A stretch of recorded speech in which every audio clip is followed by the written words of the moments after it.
대도둑들의 세금 도둑질, 이 금액이 천문학적입니다. 무려 수조 원 이상입니다. 추가 현금만 그러니까 기존에 들어있던 예산을 합치면 얼마가 될지 아무도 모릅니다.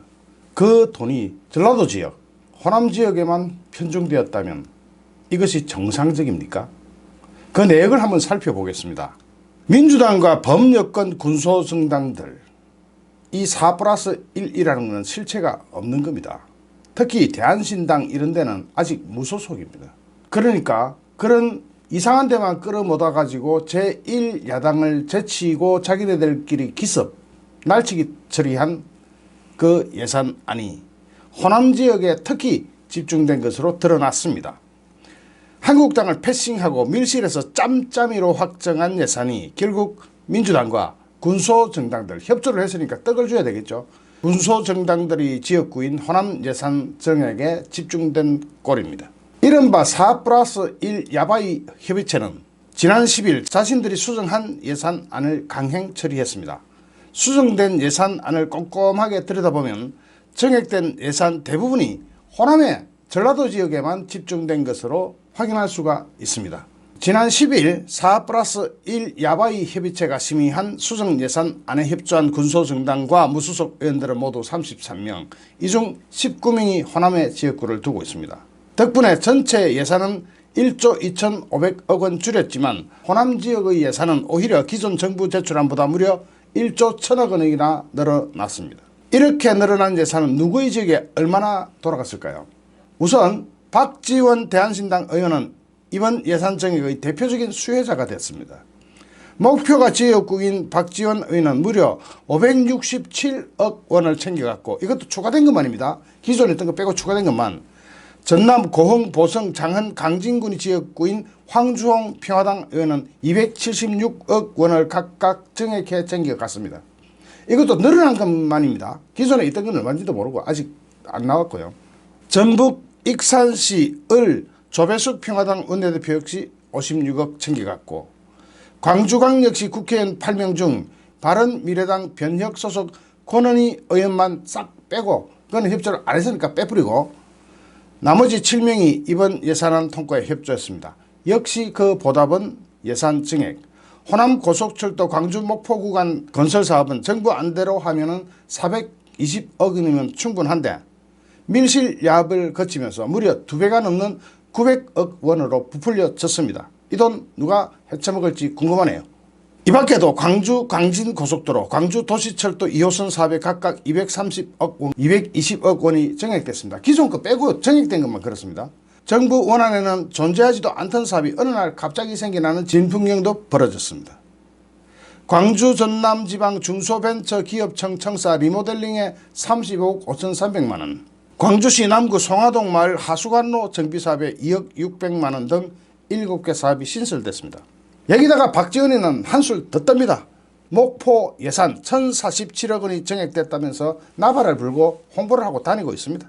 호남에 뿌리를 둔 평화당과 대한신당 등 의원들도 철저하게 자신의 지역구 예산을 챙겨갔습니다. 전주에서는 전주 탄소산업단지 진입도로와 전주 역사 개량 사업을 한다며 각각 20억 원과 10억 원을 정액해가지고 훌렁 들고 갔습니다. 전주는 정동영 대표의 지역구입니다. 유성엽 대한신당 무소속밖에 없습니다. 지금 아직 정당이 안 됐어요. 창당준비위원장은 지역구인 전북 정읍 고창에서 애초 정부 안에는 없던 정읍 벼건조 저장시설 지원 사업에 5억 8천만 원, 고창 하수처리 정설 사업에 5억 원의 예산을 별도로 만들어가지고 없던 걸 만들어 가져갔습니다. 고창에서는 동학농민혁명 성지화를 명목으로 사업을 신설해서 없던 거 만들어서 2억 원을 또 홀랑 가져갔습니다. 박지원 의원은 보도자료까지 내고 국회 예산심의에서 목포 관련 국비 예산으로 1,047억 원을 정액한 7,924억 원을 목포 예산에 반영했다면서 예산 정액을 자신이 이루어낸 것이라고 홍보까지 하고 있습니다. 잘났습니다. 참. 예산을 많이 챙겨왔으니 칭찬해달라는 지역구를 향한 자기 과신의 셈입니다. 거기다가 그뿐만일까요? 그뿐이 아닙니다. 더 기가 막힌 게 있습니다. 훨씬 더 기가 막힙니다. 내년 512조 원이 넘는 초대형 예산안, 대한민국이 탄생하고 초대형 예산안, 이건 역시 미래 세대의 빚잔치를 빌려오는 겁니다. 국채 발행해야 되죠. 빚만 늘어납니다. 이런 초대형 예산안이 관련 법이 없습니다. 관련 법에서 근거를 찾을 수 없는, 그러니까 법도 없는 예산입니다. 법이 없으면 예산하면 안 되거든요. 법이 없는 예산은 법적으로 불법입니다. 관련 법에서 근거를 찾을 수 없는 예산농단이라는 비판이 거세게 일고 있습니다. 법적 근거 없이 편성된 예산 규모가 4조 원이나 된다는 근거가 속속 드러나고 있습니다. 좀 더 늘어날지도 모릅니다. 제가 또 보겠습니다. 법의 테두리를 벗어났다고 지적되는 대표적 예산 중 하나가 신설된 소재부품 장비 경쟁력 강화 특별회계입니다. 총 2조 725억 1100만 원에 달하는 이 예산은 소재부품 전문기업 등의 육성에 관한 특별조치법 전부 개정 법률안을 근거로 하지만 현재 이 법률안은 본회의에 계류 중입니다. 그러니까 법이 통과도 안 되는데 예산부터 훔쳐갔습니다. 예산안이 본회의에서 통과될지 안 될지 아직도 모릅니다. 그런데 돈만 챙겨 갚아버렸습니다.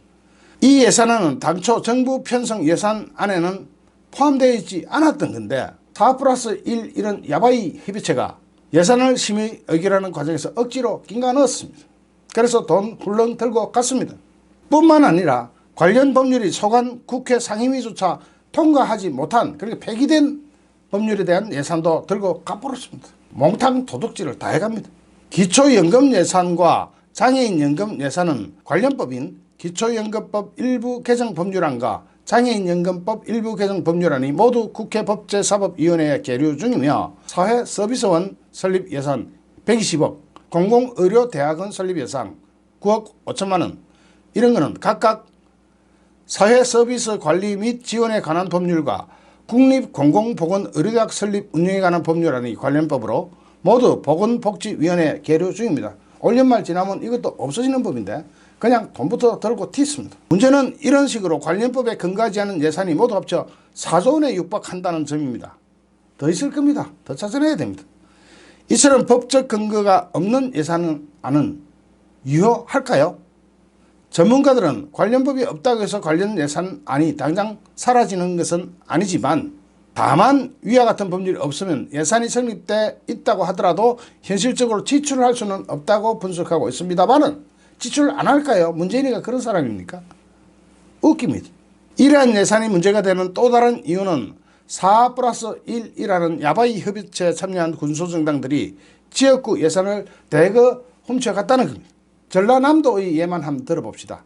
전라남도에는 국비 지원 규모가 4,635억 원 순정해서 총 7조 1,896억 원이나 됐습니다.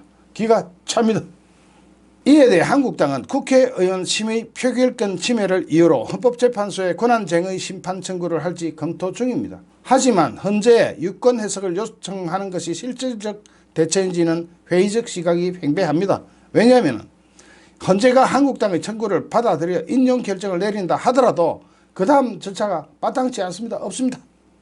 현실적으로 10일 통과된 예산안이 무효가 되기는 어려울 것이라고 예상했습니다. 기가 찹니다. 기가 차서 껍벅 넘어가겠습니다. 아주 졸도하겠습니다. 이런 상황을 타개할 수 있는 해법이 없을까요? 있습니다. 지금 붙이는 영상 끝까지 봐주십시오. 처음부터 끝까지 꼼꼼하게 체크해 주십시오. 거기에 답이 있습니다. 민주당이 내년도 예산안을 떼도둑들을 모아서 떼도둑질을 한 후에 곧바로 패스트트랙과 필리버스터 전국이 열렸습니다. 여기에 대해서 한국당의 전략이 무엇인지 한번 살펴볼까요? 전략이 있기는 한가요? 제가 무려 약 3개월 전에 제시했던 그 전략 외에 지금 남은 방법이 있습니까? 없죠? 지금부터 찬찬히 한번 살펴보겠습니다. 쟤들은 눈에 띄는 게 없습니다. 왜냐하면 이걸 놓치면 쟤들 다 죽습니다. 그렇기 때문에 저들은 눈에 띄는 게 없는 반면에 한국당에는 법적으로 이것을 헤쳐나갈 방법이 눈에 보이질 않습니다. 그 와중에 한국당은 지금 로텐더홀 앞에서 농성을 하고 있습니다. 얼마나 효과적일까요? 스스로의 스트레스 해소 방안이 아닌 실질적인 전략을 한번 강구해 볼까요? 방법이 없을까요? 있습니다. 다만 지독한 방법을 써야 됩니다. 그 지독한 방법이 뭘까요? 이 방법을 외면하면 내년 총선까지 죽습니다. 더불어민주당 이인영 원내대표가 오늘 선거법 개정안과 공수처 설치법 등 패스트트랙 안건 법안 처리와 관련해서 문희상 국회의장에게 내일 본회의를 열어서 개혁 법안과 민생 법안을 상정해 줄 것을 요청한다. 이게 뭡니까? 끝났다. 이제 정해진 수순대로 간다.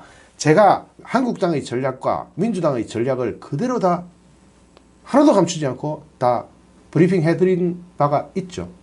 그걸 왜 못 알아듣습니까? 민주당의 전략은 이렇게 간다. 100% 그렇게 간다. 그때 이미 대안을 마련했었어야 합니다. 그러나 결국 상황은 제가 예견했던 대로 그대로 똑같이 한치도 틀리지 않고 100% 그대로 가고 있습니다. 본회의가 열리면 단호하게, 이 단호하게라는 단어 이런 거 다 잘 보셔야 됩니다.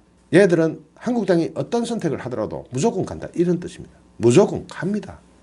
한국당은 제가 제시한 전략에 대해서 감각이 없었습니다. 심지어는 저희 영상을 보고 민주당한테 우리 전략을 알려주는 꼴이다라는 댓글도 붙은 것도 봤습니다. 그런 전략적 마인드나 그런 얕은 생각은 아무것도 못합니다. 제가 진짜 중요한 것들은 그때 당시 안 꺼내놨지 않습니까? 그 정도는 민주당도 생각하고 있는 그런 전략이었음에도 불구하고 저보고 한국당의 전략을 민주당에 꽂아 바친다. 에라이, 그 정도 수준 가지고는 아무것도 못한다니까요. 지금 남은 방법을 제가 말씀드릴 텐데요. 이건 역시 그런 비판하고자 하면 이 방송 끄세요. 그냥 가세요. 나가세요.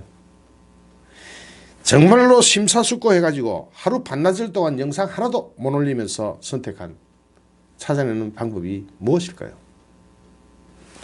진짜로 깊게 숙고한다면 제 말씀 들으세요. 이인영이는 이렇게 이야기하고 있습니다. 본회의가 열리면 단호하게 개혁법안, 이거 개악법안이죠. 민생법안, 예산 부수법안의 처리에 나서겠다고 이야기하고 있습니다. 여기서 또 민생법안이라는 걸 끼워 넣습니다. 그래야 공감대를 형성할 수 있기 때문입니다. 민주당은 13일 본회의를 소집해서 선거법 개정안을 상정한 뒤에 오는 16일 새 임시국회를 소집해서 표결 처리한다고 합니다. 이에 맞선 한기안 대표의 전략은 뭔가요? 없죠. 농성하는 거 말고 뭐 있습니까? 이에 맞서 한국당 한기안 대표는 좌파 독재를 위한 의회 쿠데타가 임박했다면서 국회 본회의장 앞에서 무기한 농성에 들어갔습니다. 이 무기한 농성이 무슨 의미가 있나요? 이인영이는 오늘 당 정책조정회의에서 선거법만큼은 여야 합의로 처리하기 위해서 본회의를 미뤘지만 이렇게 말장난을 하고 혓바닥을 놀립니다. 자유한국당은 끝내 협상을 외면하면서 농성을 선택했다. 이거 무슨 말이냐면요. 협상하러 오면 그걸로 덤태기 씌워가지고 한국당의 책임을 미루면서 통과시킬 것이고, 협상을 안 하고 농성을 선택하면 협상 테이블의 문을 열어놨는데 자기네들이 안 왔다면서 덤태기를 씌우면서 한국당의 책임을 씌우면서 자기네들 원하는 대로 끌고 갈 겁니다. 가도 안 가도 진, 퇴 모두가 양, 난 양쪽 다 안 되는 겁니다. 진 해도 안 되고 퇴 해도 안 돼요. 그럼 전략은 뭐가 있습니까? 법적으로는 어떻게 되나요? 더 기다려도 대화와 타협만으로 오늘의 전국을 해결하기는 어려워 보인다면서 이같이 말했다. 이제 민주당도 우리의 길을 가겠다. 이거 뭡니까?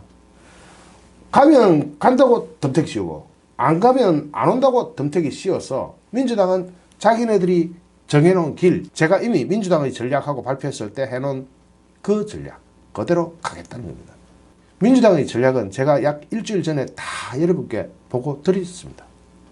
그는 한국당 황교안 대표가 좌파 독재 완성을 위한 의회 쿠데타가 임박했다면서 국회의 민주적인 절차를 무시하고 뜻대로 안 되면 국회의 문을 닫아가는 그런 것은 야당 독재지 민주주의가 아니다 하면서 야당한테 덤태기로 팍 뒤집으셔야 합니다. 덤태기를 씌우는 거죠. 그런데 이 덤태기가 그들 세계에서는 먹힙니다. 대개문들 약 30~40% 되는 대개문들한테는 먹힙니다. 그게 더 문제입니다. 또 한국당의 주말 장외집회 계획을 두고서도 이제 아스팔트를 버리고 협상장으로 돌아오기 바란다. 끝까지 협상의 문을 열고 기다리겠다. 이거 뭡니까? 장외 집회한다고 나가면 나갔다고 덤태기를 팍 씌우는 겁니다. 우리는 협상의 문을 열고 기다렸는데 한국당이 장외로 튀어나가는 바람에 협상도 못했다면서 덤태기를 팍 뒤집어 씌우고는 그대로 가던 대로 간다. 이런 뜻입니다. 이영희는 또 한국당이 패스트트랙 법안 상정 시 필리버스터를 예고한 것에 대해서 쟁점이 있는 법안인 만큼 한국당이 필리버스터를 하는 것을 굳이 막거나 방해하지 않겠다면서 필리버스터가 시작되면 우리도 당당히 토론에 참여해서 검찰 개혁과 개악이죠. 선거 개혁 개악이죠. 그런 게 왜 필요한지 국민에게 직접 설명드리고 호소할 것이라고 덧붙였습니다. 그러니까 민주당도 필리버스터에 참여해가지고 자기네들 할 말 다 해버린다는 거죠. 기가 막힙니다. 그러니까 한국당의 필리버스터 전략은 무용지물이 되었습니다. 잘 들으세요. 완전 무용지물이 되었습니다. 그리고 나서 이 임시국회 회기를 한 2, 3일 하다가 끝내버리고 새 임시국회 회기를 열면 필리버스터 했던 법안을 무조건 상정해서 무조건 표결해야 됩니다. 그러면 땡입니다. 법이 그렇습니다. 법이 그렇습니다. 여기에 한국당의 전략이 뭔가요? 임시국회야 쟤들 원하는 대로 3일이고 4일이고 국회의장 마음대로니까 3일이고 4일이고 그냥 해가지고 할 말 다 해라고는 땡. 그 다음날 또 임시국회를 열어서 표결 처리 그럼으로써 자기네들 원하는 대로 다 가버립니다. 반면에 황교안 대표는 이날 본회의장 앞에서 당 최고위원 회의를 주재하고 비상한 각오로 선거법 개정안 공수처법 등을 막아내기 위한 모든 노력을 다하겠다. 모든 노력? 법이 이런데 무슨 모든 노력을 합니까? 모든 노력에는 할 수 있는 게 전혀 없다는 그런 뜻입니다. 한심하지만 진짜로 그렇습니다. 황교안 대표는 예산안 날치기 처리는 일종의 발맞추기 예행연습이었다. 연동형 비례대표제 선거법과 공수처법도 이렇게 날치기 처리하겠다는 예고라고 말했습니다. 날치기 처리 이번에 패스트트랙 법안은 날치기 처리 안 할 겁니다. 필리버스터 해라는 거 아닙니까?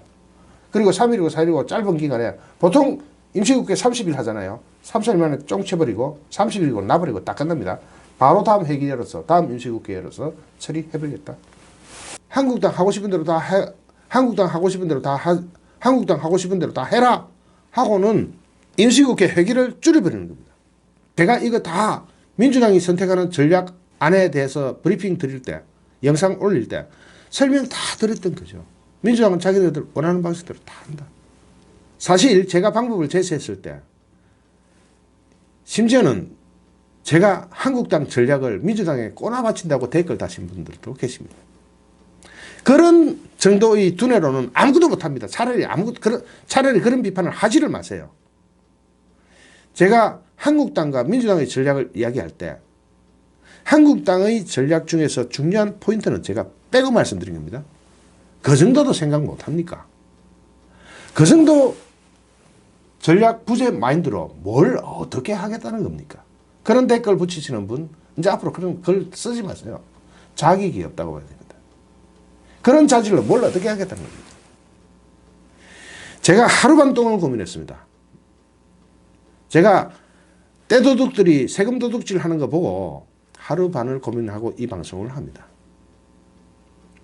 어제 아침에 방송 올리고 제가 방송 하나도 못 올렸죠. 어떤 고민을 했을까요? 온갖 방법을 다 찾아봤습니다. 머리가 아플 정도로 찾아봤습니다. 하루 반 동안. 방법은 좀 이따 말씀드리겠습니다.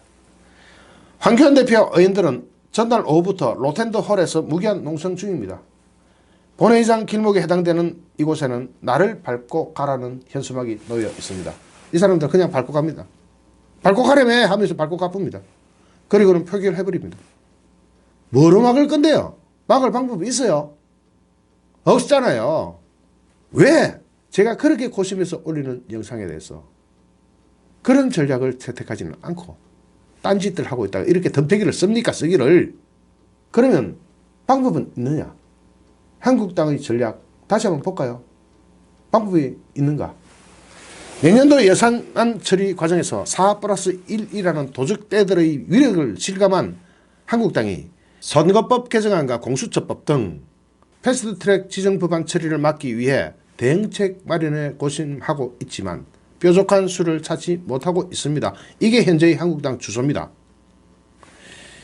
민주당은 예산안 처리 때처럼 한국당을 제외한 4+1 사실 도둑떼들이죠. 도적 집단들입니다. 협의체 공조로 내일 국회 본회의를 열어서 패스트트랙 민생법안을 일괄 상정할 전망입니다. 상정은 돼버립니다. 이에 한국당은 국회 로텐드홀 농성, 필리버스터, 무제한 토론, 무더기 수정안 제출 등으로 모든 수단을 동원하겠다는 발상이지만 궁극적인 해결책이 될 수가 없습니다. 그게 고민입니다. 일단 한국당은 의원총회를 통해서 이제 저들은 선거법과 공수처법마저 날치기 강행 처리를 하려 할 것이다. 좌파 독재 완성을 위한 의회 쿠데타가 임박했다면서 몸이 부서지는 한이 있더라도 좌파 독재를 막아내고 민주주의를 지켜내자 하고 강조했습니다. 몸이 부서지는 한이 있더라도. 이런 걸로는 안 된다니까요. 또 괜히 몸싸움 해가지고 경찰에 불려다니면 그게 되겠어요? 안 됩니다. 그런 방식도 안 됩니다. 결국은 제가 말씀드리는 방법 택해야 합니다. 지금이라도 잘 들으세요. 그리고 로텐드홀에서 농성에 돌입하기로 했습니다. 참 안 할 수는 없지만 다른 전략도 있어야 한다는 거죠. 원내에서 여론전을 펼치겠다는 겁니다. 물론 여론전 해야 됩니다. 그런데 이 여론전 할 때 민주당은 입 닫고 가만히 있나요? 양쪽 다 여론전을 합니다. 그러면 양쪽 다 어떤 효과를 내게 됩니까? 민주당은 대깨문들한테 더욱더 세뇌 공작을 할 것이고 한국당은 보수층 및 중도층 일부에게 호소를 할 겁니다. 그러니까 서로 확정되어 있는 표심들한테 굳히기밖에 못하는 겁니다. 확산, 확대 이런 것은 서로가 안 되는 겁니다. 그렇게 해서는 안 돼요. 필리버스터의 경우 국회법 제106조 2항에 따라 해당 회기가 종료되면 땡입니다. 자, 해당 회기 3일이고 4일이고 그 안에 회기 종료하고 임시국회 또 열면 됩니다. 임시국회를 또 열자마자 필리버스터를 거친 토론은 제일 먼저 표결하도록 되어 있습니다. 그래서 표결해가지고 다수당의 힘으로 몰아붙이면 땡입니다. 그러니까 그때 가서 또 로텐들에서 농성하겠죠. 그게 무슨 답입니까? 정당이 돼가지고. 수정안을 여러 번 내겠다. 여러 건을 내겠다. 이런 참 그게 답이 안 됩니다. 수정안은 독립된 법안이 아닙니다. 그래서 원안에 붙은 부수적 법안으로 취급되기 때문에 필리버스터를 신청하더라도 원안과 수정안을 한꺼번에 올려서 거기에 대해서 필리버스터를 할 수가 있습니다. 또 수정안은 당일에는 안 됩니다. 하루 전에 신청해야 되는데 뭐가 어떻게 될 줄 알고 하루 전에 신청합니까? 정확하게 예측해서 맞췄다고 하더라도 수정안은 국회의장이 무시해버리면 땡이고 시간을 끌기 위한 수정안에 대한 찬반 토론 신청과 제안 설명 신청도 국회의장의 자체 판단에 따라 수용 여부를 결정할 수 있는 만큼 한국당에 유리한 전략이 결코 아닙니다. 이게 법입니다. 전날 예산안 처리 과정에서 한국당과 바른미래당 일부 의원들은 제안 설명과 찬반 토론을 신청했지만 받아들여지지도 않았습니다. 한국당 중진 의원은 오늘 의총 중간에 바깥에 나와서 4+1 협의체에서 불법적으로 밀어붙이는 패스트트랙을 실질적으로 저지할 방법이 없는 것이 사실이다라고 고백했습니다. 그렇다고 민주당이 한국당과 협상의 문을 완전히 닫아놓은 것도 아닙니다. 협상하겠다. 온나? 협상하러 가면 와가지고 말도 안 된다고 덤태기 씌우고 안 가면 안 온다고 덤태기를 씌워버리고 이게 민주당의 전략입니다. 잘 들으세요. 심재철 원내대표는 이날 오후 국회에서 열린 의원총회가 끝난 직후 기자들과 만나서 어제 예산안 처리 당시 3당 원내대표와 계속 협상을 하다가 마지막 순간에 최종 협의에 이르지 못했다고 하면서 물리적으로 밀어붙이는 모습을 봤는데 이거 그대로입니다. 걔들은 이렇게 합니다. 가도 덤태기, 안 가도 덤태기입니다. 패스트트랙도 결국 우리 당과 이야기하는 척하다가 자기들 마음대로 일방적으로 밀어붙이는 것 아니냐는 의심의 목소리가 당내에 있다. 안 밀어붙여도 됩니다. 필리버스터 해라. 대신에 회기를 확 줄여가지고 3일 만에 땡 쳐버리고 다시 임시국회 하나 더 열어서 그것부터 표결 처리하면 모든 게 땡입니다. 그러면서 한국당도 대화의 문을 닫아 걸고 있는 것은 아니다라고 말하고 있습니다. 한국당도 물론 대화를 하는 모습을 보여주긴 해야 됩니다. 김재원 정책위 의장도 KBS 라디오에 출연해서 민주당이 협상하겠다고 하는 것은 나중에 한국당 때문에 협상이 깨졌다라고 거짓말하려고 불러내는 것이라고 비판했습니다. 김재원 의원 잘 보고 있네요. 여기에 대해서 제가 아프기 전에 몸이 아파서 쉬기 전에 약 3, 4개월 전에 이미 답을 던져놨습니다. 이거는 한국당이 국회의원직을 총사퇴하는 것 말고는 방법이 없다.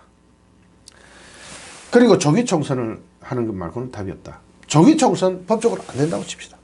그럼 안 되면 안 되는 대로 총사퇴는 해야 됩니다. 왜냐? 첫째, 문희상 의장이 총사퇴를 못 받아들입니다. 받아들이면 문희상 의장은 역사의 죄인이기 때문에 역사적 기록에 완전히 자기 이름이 올라가기 때문에 그래 못합니다. 그러면 걱정할 건 뭐가 있습니까? 총사퇴 해도 문희상이는 어차피 못 받아들입니다. 받아들였다가는 자기네들이 죽습니다. 받아들이겠습니까? 그리고 받아들였다고 칩시다. 그러면 정말 잘 된 겁니다. 왜 정말 잘 됐는지 좀 이따 설명하겠습니다. 제발 좀 받아들여 달라 하고 총사퇴하고 그 앞에서 구걸을 해야 됩니다. 의장님, 우리 총사퇴 좀 받아들여 주세요. 내년도 총선 몇 개월 남았습니까? 4개월도 안 남았습니다.